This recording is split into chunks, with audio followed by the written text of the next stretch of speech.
Well, for those of you who are disappointed that the Denver Broncos didn't draft an offensive tackle today, I got good news. They signed one as an undrafted free agent who could have very easily been drafted, and even better, he's from right up the road at Wyoming. Frank Crum, the offensive tackle.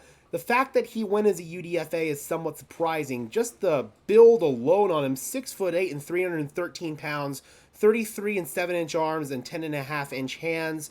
But the fact that he went undrafted free agent as an undrafted free agent is quite surprising to me. He redshirted in 2018. In 2019, he played in 12 games with 5 starts at right tackle, and after that, he started every single game at right tackle for Wyoming that he played in and earned first team All Mountain West Conference in 2023.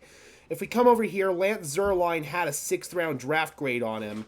Crum is a very tall tackle with loads of starting experience who has played both tackle spots. He has proportional arm length, which helps in both pass protection and as a run blocker in space. Crum has a difficult time finding the foot quickness to keep his lower body paired with his upper body. He will struggle with speed to the edge and pass protection when attempting to maintain proper body control to mirror and sustain against moving targets. He's a better run blocker than pass blocker as a pro prospect, and might find it tough for a chase and might find it tough for the tough going in a chase for a roster spot. So possibly they'd sign him, or they'd maybe think about moving him to guard. That's definitely a possibility here, but at that height, I don't know how well he'd translate at guard. I don't think you see very many 6'7" guards out there. If you look at some of his strengths, full-time starter over the last 4 seasons, sets laterally and squeezes B-gap when he senses a twist coming, uses length effectively to stave off of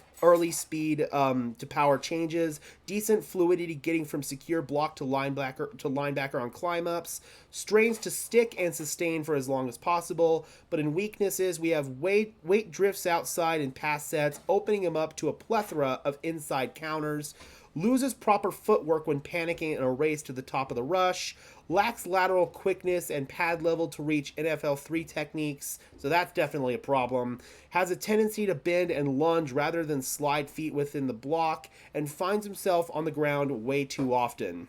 I like that. Just finds himself on the ground way too often. You never want to be on the ground looking up at the sky if you're an offensive lineman. I don't know, man. Frank Crum, it might be a bit of a challenge for him to make the roster, but he definitely has a chance to. He should have gotten drafted. The fact that he went as a UDFA, again, is really surprising to me.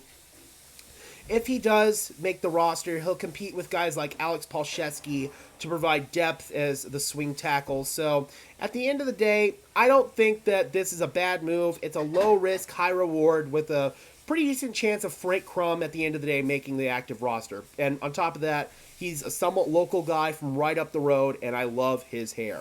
All right, Broncos country, how do you guys feel about us signing Frank Crum? Drop those comments down below. I would love to hear your thoughts, as always. Also, guys, we hit 3,000 subscribers. Thank you so much. I really, really appreciate it. And until next time, I am your host, Gage Madrid, saying peace out.